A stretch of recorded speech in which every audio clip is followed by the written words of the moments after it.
How exactly did George Floyd die? Could he have been saved? And what exactly does this preliminary autopsy report tell us, if anything? This is what I want to talk about in today's video.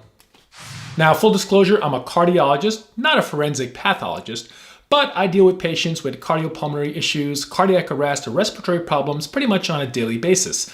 And we, of course, have this video that is very telling and gives us a lot of information. So the following is going to be my assessment and my opinion, which I think is shared by a lot of healthcare professionals. And I want to give you a doctor's perspective of what we know and what we can kind of infer based on the information that's out there. Relax. Man, I can't breathe my face. I can't breathe.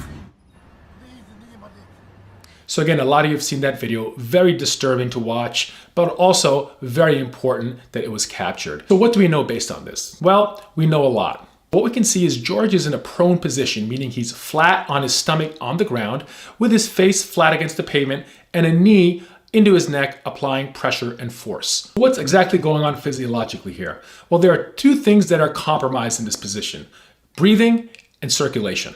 First, let's talk about breathing. Now, breathing involves filling our lungs with air, all right? And our lungs are obviously in our thorax. So in order for that to happen, the rib cage in the thorax has to be able to expand. And that's accomplished because the diaphragm muscle contracts, it pulls down, and as that happens, the chest wall will expand, allowing the lungs to fill with air. Similarly, our abdomen sort of gets pushed down a little bit in order for that to happen. Additionally, we have to be able to bring air through our mouth, our throat, and down our trachea without much resistance to get that air into the lungs. Now, when you're lying prone flat on the ground and you have resistance or a weight or a force pushing down on you, now you have to be able to lift your body up off the ground as you take in a breath. Now, that can be more difficult for someone like George, who, of course, they call Big George because he was a big guy. So there's a lot more weight for him to be able to push up if he wants to take an adequate breath. Additionally, he has a knee on his neck. So that is applying force and pressure down. So not only has to push up against his own weight, he has to push up against the force of the officer, which can make things very difficult. Now, additionally, when he has that knee on his neck, this could further compromise breathing by applying pressure against his trachea, which could compromise airflow coming in. Also, if you have other conditions like sleep apnea, this could further close up the airway in the back of the throat. Now, we could potentially recreate a similar scenario by breathing through a straw. Take a straw and try to take some deep breaths through it really fast. Again, it's very difficult, right? Now imagine breathing through a straw while you're down flat on the ground with your face against the pavement and a resistant force on your neck, and try to do that for 9 minutes. Now, let's talk about what's going on physiologically in the body in a situation like this. First, let's talk about breathing. Breathing accomplishes two things. One is oxygenation. Two is ventilation. Now, oxygenation is obviously the process of breathing air into our lungs to get oxygen into our blood in order for us to live.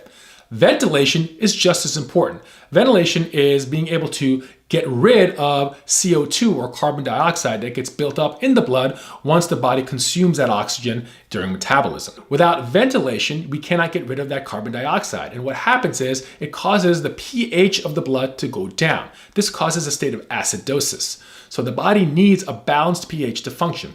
If the body gets acidotic because it cannot get rid of all that carbon dioxide, then you're going to get end organ dysfunction. The heart is eventually not going to be able to function, and the electrical signals will fail, and it'll cause cardiopulmonary arrest. Now let's talk about circulation. We talked about the breathing component of it, but there are also probably a circulation component. Now, as you saw in the video, the police officer's knee was against the neck, forcefully for a long period of time. What can happen in this situation? Well, your carotid artery runs right along your neck. So compression to that area of the neck could compromise blood flow of the carotid artery up to the brain. Now, another important fact is stimulation of the carotid body. The carotid body sits where the common carotid artery bifurcates into the internal carotid artery. The carotid body contains baroreceptors. Now, these baroreceptors, when stimulated, can send impulses up to the brain, which in turn will send impulses down to the heart and the blood vessels to cause the heart rate to go really slow and the blood pressure to get really low. This can create a situation of further reduction in cardiac output in addition to the oxygenation and the ventilation issues we talked about. This is the same mechanism that sleeper holds or chokeholds work on. Now, add to all of this underlying conditions such as high blood pressure or coronary disease that we think George may have had. Obviously, that creates a bad situation where his reserves to be able to tolerate something like that are worse than people without those health conditions. So it was the perfect storm of badness. So your other question is, could George have been saved? We obviously watched this thing unfold sort of in real time, and people were there when he passed out, police were there, EMS was there, no CPR was done. We all saw that, but could have something have been done that could have potentially saved them? Well, let's look at the timeline. From what we know by the videos, about 8:25 is when he's thought to have lost consciousness, okay? Again, the knee was on him for an additional almost 3 minutes after that. 8:27 is when EMS arrived, and it wasn't until 8:30 he actually got on the ambulance. Now, no CPR was done on the scene by the police officers, which I think, again, is a big mistake, which I think goes to show deficiency in training of these officers. There were 4 officers there. Clearly, he had no pulse. He was not breathing. Immediate cardiopulmonary resuscitation should have been started. CPR should have been started. Again, that was not done. Now, by the time the EMS arrives, it's unclear. Now, at first, I sort of criticized them for not getting on him immediately and starting CPR, but one could argue either the police were instructing them not to do that at the scene, or if they wanted to get him onto the bus immediately and start resuscitation measures there, may not be unreasonable, because when you start it on the road, you're eventually going to have to get him up and get him into the bus. If that's what they were thinking, they probably should have gotten him up under the gurney into the ambulance as fast as possible, rather than the 3 minutes that it actually took. Because when you have a cardiac arrest patient, every second counts. This is why we put so much into bystander CPR, and as a cardiologist, seeing patients come in without a hospital cardiac arrest, the difference between those who live or die or have permanent brain damage are really the ones who get immediate CPR by a bystander.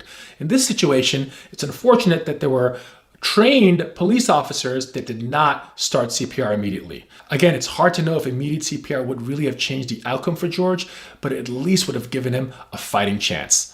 So in the end, we have a witnessed cardiac arrest where the patient was out for at least 6 minutes. Again, it's unclear at what point CPR was started in the ambulance, but minimum 6 minutes, which is a long time, especially for somebody with underlying heart or other medical problems. Finally, let's talk about this autopsy report. Now, I know this was a preliminary report, but these were still words in a statement put out by the medical examiner, and these are words they're going to have to stand by. Now, first of all, big picture, the report doesn't really give a cause of death. Additionally, it's very vague, and it actually even makes assumptions to facts that we may not even know exist. The full report is pending, but the statement they released reads, "The autopsy revealed no physical findings that support a diagnosis of traumatic asphyxia or strangulation. Mr. Floyd had underlying health conditions including coronary artery disease and hypertensive heart disease. The combined effects of Mr. Floyd being restrained by the police, his underlying health conditions, and any potential intoxicants in his system likely contributed to his death." Now, let's break this down line by line, because this is important. First of all, this was not traumatic asphyxiation, nor was it strangulation, right? So strangulation, when they're looking for signs of strangulation, you're basically looking for signs of someone getting choked. So you're looking for ligature marks, you're looking for bruises and markings to show that someone's neck was forcefully compressed, fracture of the hyoid bone, and other things you see like conjunctival and particular hemorrhages and signs of kind of acute obstruction of the airway. But we all looked at the video. He wasn't strangled. We know this. So that seems silly. Secondly, traumatic asphyxiation.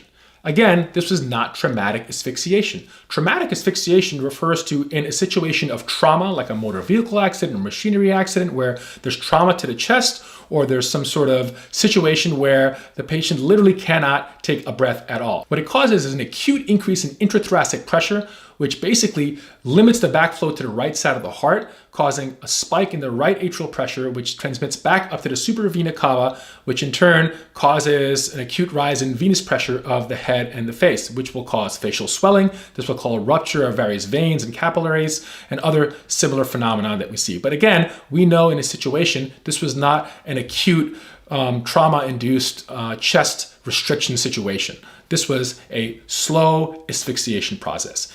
What he had is something called positional asphyxiation. Positional asphyxiation is a situation where someone is not able to adequately breathe mechanically because of a certain position. In his case, being prone on the ground and with a weight on the back of his head, kind of like what we talked about before. And this process, again, can sometimes be a little drawn out and slower than your traumatic asphyxiation. But again, we don't need an autopsy to make that diagnosis. It was clear in the video. The last line, which really bothered me, reads, "The combined effects of Mr. Floyd being restrained by the police, his underlying health conditions, and any potential intoxicants in his system likely contributed to his death." Now, you can't get much more vague than that. Likely and contributed, already two words that sort of express uncertainty. And any potential intoxicants, like they didn't even do a tox report. They're just assuming that he may have been intoxicated or under the influence of something. I mean, that line alone to me really compromises the integrity of this report, combined with all this uncertainty. And really, it's a poor statement to put out. And all it does is fuel the fire. And I don't think they did anybody any good by releasing that paragraph. So again, a lot of holes in that, in the terminology. I can't help to think that there is some bias involved in that preliminary report. What they should have just said is, full report is pending. I'm really looking forward to the full autopsy. Hopefully there's details, and I fully support an independent, non-Minneapolis associated medical examiner or pathologist doing an autopsy on him as well, given the intensity of the situation, and hopefully we can get some more answers soon. In the end, I think it's pretty clear. We all know how he died. We don't need an autopsy to tell us that. It's semantics if you ask me. It's clear as day, and something needs to be done about it.